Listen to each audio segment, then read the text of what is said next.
We recently got a new Helluva boss short, which, while seemingly fillery, had some interesting lore, and is potentially spoiling the end of Season 2 of Helluva Boss with this fanfiction written by this new character. My name is Deepcut, demons call me Bob, and let's dive into it.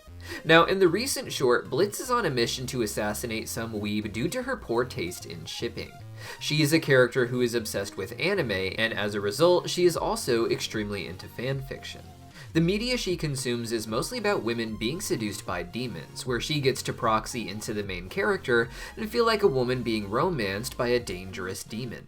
We see her instantly writing some fanfiction about her own situation with Blitz, where Blitz is trying to keep her away from Satan, who wants her as a human concubine. The moment she describes is visually similar to what we see in the trailer for Season 2, with Blitz protecting Stolas. Now, I doubt in this situation that Satan is trying to take Stolas as his concubine, but Blitz being the focus of Emberlynn's story just makes it seem like they're trying to tell us that this will happen with Blitz and Stolas next, so let's read the story to figure out exactly what happens. The mysterious demon snarled in defiance before Satan. Heat radiated off of him and his glowing eyes blazed with fury.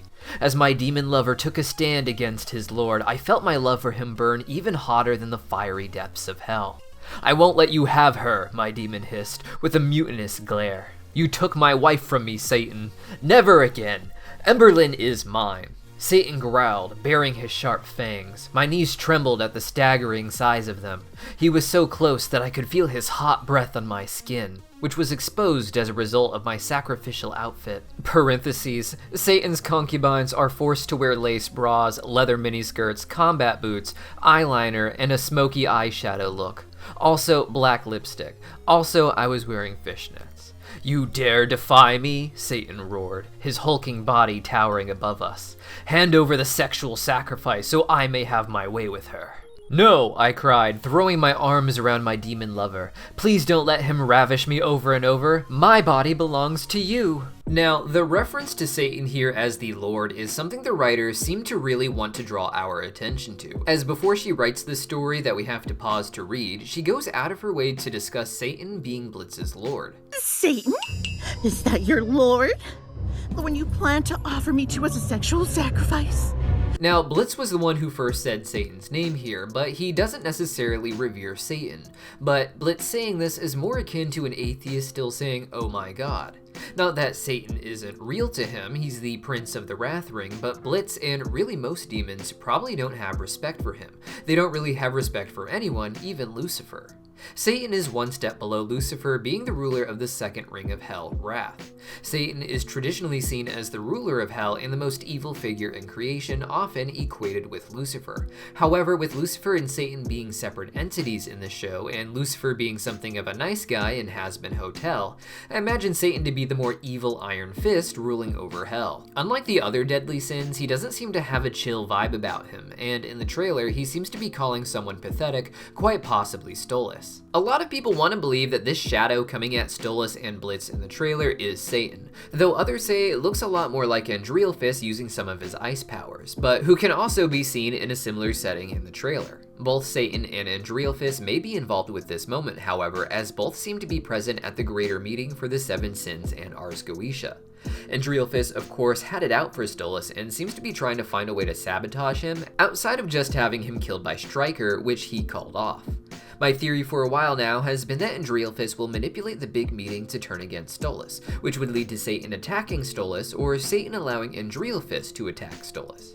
Either way, it's the same basic idea described in Emberlynn's fanfiction. Blitz, the big seductive demon, holding Stolas close to him, and interestingly, in her story, it says that her love for him grows stronger. This is particularly important to shippers like Emberlynn is, as she's essentially self-inserting into the story of Stolas with her own fanfiction with Blitz. Until recently, Blitz and Stolas have been in a bad place, and this would represent a return to the norm or something even better for them perhaps. Initially, the dynamic with Blitz and Stolas was similar to that of Blitz and Emberlynn. It's hard not to see the parallels of Emberlynn and Stolas being over the top about their seduction by Blitz, even when he's doing absolutely nothing. His reaction to Emberlynn is the reaction he has anytime Stolas starts to hit on him, cementing the idea in my mind at least, that this fanfiction is meant to be more about Blitz and Stolas. When it comes to Stolas, however, Blitz has a hard time accepting his feelings for him, which he did seem to grow over time. The issue was originally that he didn't believe that Stolas could actually care about him. He's at least accepted the possibility now that Stolas really does care about him, and isn't just some elite who planned to use Blitz and then ditch him. The only reason that happened, however, is Blitz managed to break Stolas' heart to the point where he's upset with Blitz and doesn't want to be around him anymore. In doing this, Blitz realizes that Stolas is really hurt by the fact that Blitz couldn't see his feelings, so he's lost Stolas in the process of realizing that Stolas actually cares about him. The two are obviously the endgame, however, and it makes sense that they would get back together. The only question was how. And to answer that, I would like to draw attention to the scene from earlier in the season when Blitz and the gang go to Hollywood. Now let's go find our daughters. Now, at this point in the show, Stolas and Blitz were already in a bit of a weird holding pattern, not seeing each other much after their failed date at the end of season 1, but before Blitz actually broke Stolas' heart. Stolas seemed to be a bit aggressive with Blitz in this episode, but he couldn't resist Blitz when he rescues him from the exploding set. This seems to be another humorous foreshadowing of what's going to happen in the much more serious and dramatic season finale. With the show having plans for 4 seasons, we know that Stolas and Blitz aren't about to die, and it makes sense that whatever happens here, it would be what makes Stolas realize that he does want to be with Blitz still. Blitz recently didn't want Stolas even making out with another succubus, and if Blitz can win the heart of Stolas by trying to protect him, I could see that making Stolas forget how bad he felt when Blitz didn't take his feelings seriously. This would take us to the opposite end of the spectrum of their relationship, which earlier this season had Blitz not being willing to come and help Stolas himself if it meant missing a doctor's appointment for Luna, though of course he didn't realize at that time that Stolas could actually be hurt. Now that Blitz knows how serious the threat against Stolas is, I wouldn't be surprised if he comes running to Stolas' rescue when he realizes someone might be trying to hurt Stolas again. Perhaps Blitz will try to break into Stolas' home just to talk to him, only to end up finding some evidence or having some interaction with another character to learn that he is at this big meeting and that he is about to be set up by Andreelfis, a setup possibly leading to the execution of Stolas. After proving that he cares about Stolas through this act, Stolas will want to forgive Blitz, however, this doesn't mean they'll just get back together.